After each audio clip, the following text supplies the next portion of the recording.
Welcome back with the Tar Heel News crew. Out of Vance County, a white Dodge truck displays firearm at a driver on Interstate 195 southbound near the mile marker 144. In Nash County, a white Dodge truck operated by another male displayed a firearm at another driver on November 22, 2025 at 10:53 a.m. 911 was dispatched. 071 Charles Adam, attention, Nash County cars, 1080, I-95 southbound from the 145, I-95 southbound from the 145 mile marker, white Dodge Ram truck,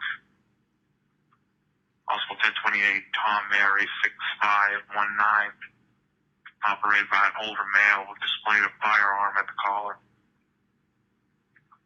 4 South 1055.